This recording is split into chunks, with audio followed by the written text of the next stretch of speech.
Lena, ich habe ein Problem. Was denn? Mein Nachbar. Was ist mit ihm? Er macht jeden Abend sehr viel Lärm. Musik, laute Gespräche, alles. Und du kannst nicht schlafen? Ich kann nicht schlafen. Ich kann nicht lernen. Ich kann nichts. Hast du mit ihm gesprochen? Nein, ich weiß nicht, was ich sagen soll. Auf Deutsch. Okay, das üben wir jetzt zusammen. Bitte. Jonas, zuerst eine Frage. Kennst du deinen Nachbarn überhaupt? Ein bisschen. Wir sagen manchmal Hallo im Treppenhaus. Das ist schon gut. In Deutschland ist es normal, die Nachbarn kurz zu grüßen. Aber nicht unbedingt jeden Abend Kaffee trinken? Nein, das kommt auf die Menschen an.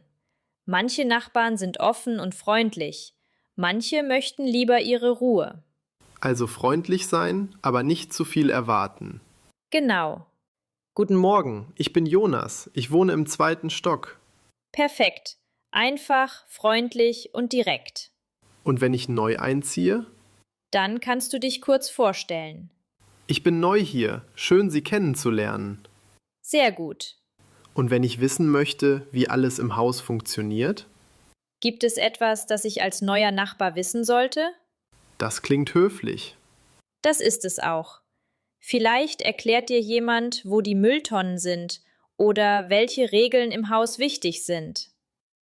Jonas, kennst du die Hausordnung? Hausordnung?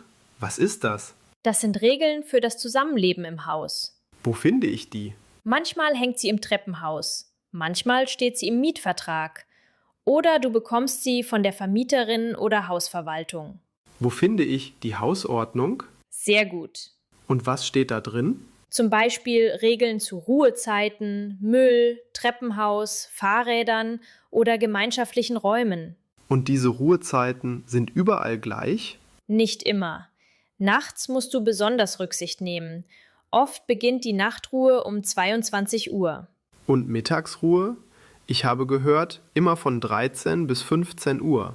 Nicht automatisch überall. Eine Mittagsruhe kann in der Hausordnung stehen oder lokal geregelt sein.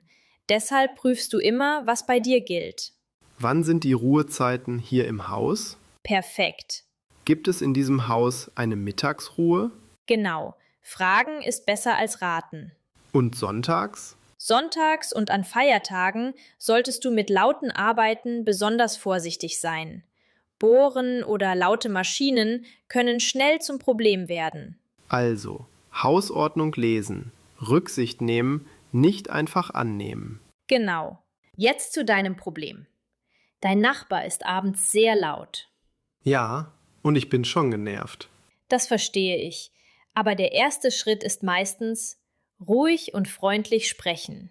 Direkt klingeln? Ja, wenn du dich dabei sicher fühlst. Oder du sprichst ihn am nächsten Tag im Treppenhaus an. Was sage ich zuerst? Guten Abend, ich bin Ihr Nachbar aus dem 2. Stock. Sehr gut. Und dann kommst du direkt zum Problem. Könnten Sie die Musik bitte etwas leiser machen? Perfekt. Höflich, aber klar. Und wenn ich erklären möchte, warum? Ich muss morgen früh aufstehen und kann leider nicht schlafen. Sehr gut. Du erklärst die Situation, ohne Streit zu suchen.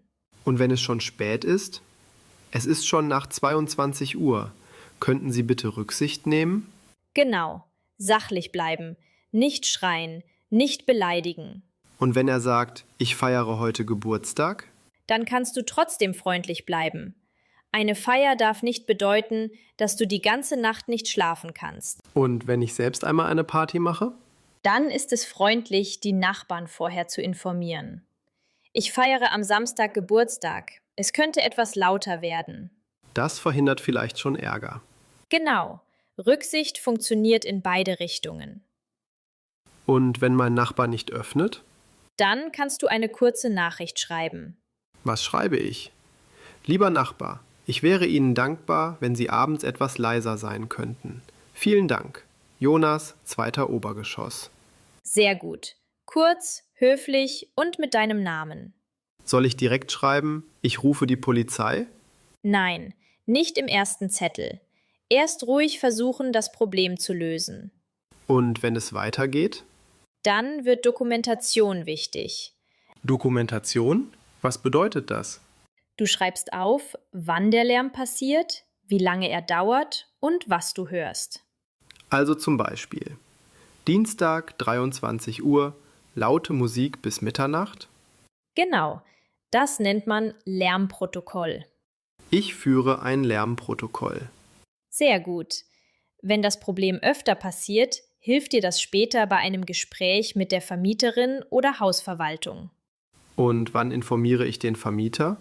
Wenn du freundlich gesprochen hast und der Lärm trotzdem regelmäßig weitergeht. Ich habe wiederholt Probleme mit Lärm im Haus. Gut, Können Sie mir bitte helfen, dieses Problem zu klären? sehr höflich und klar. Und wenn die Hausverwaltung Beweise möchte?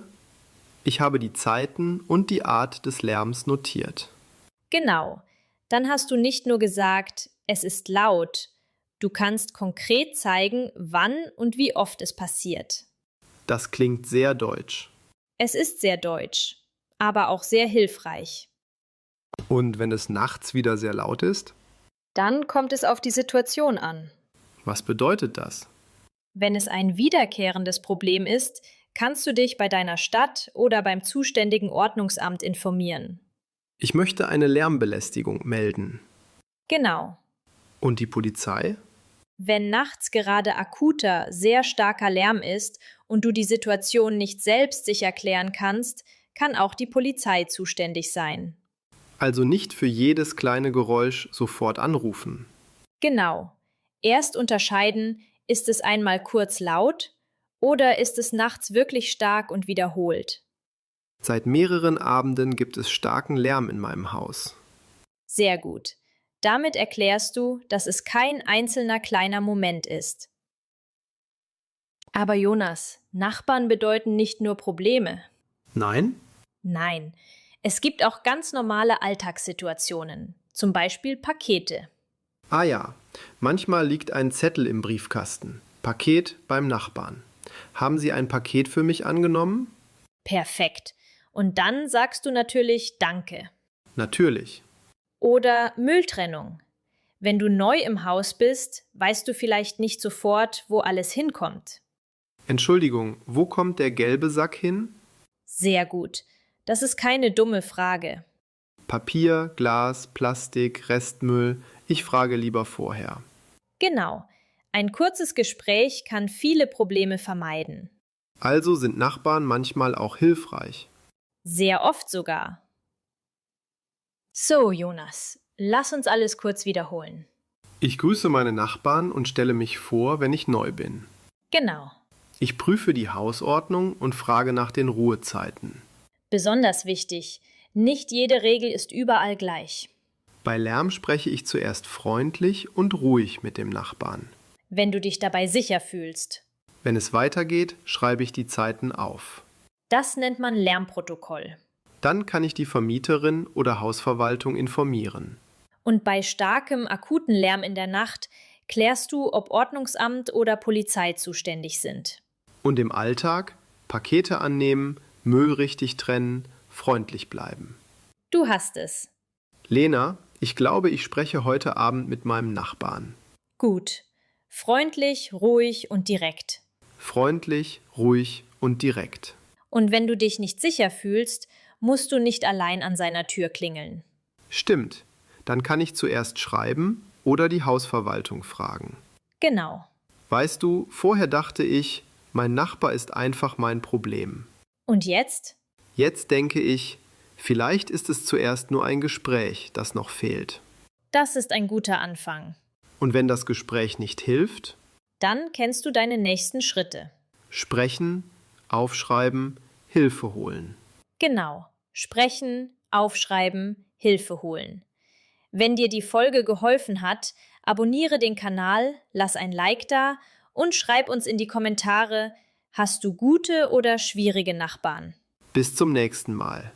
Tschüss!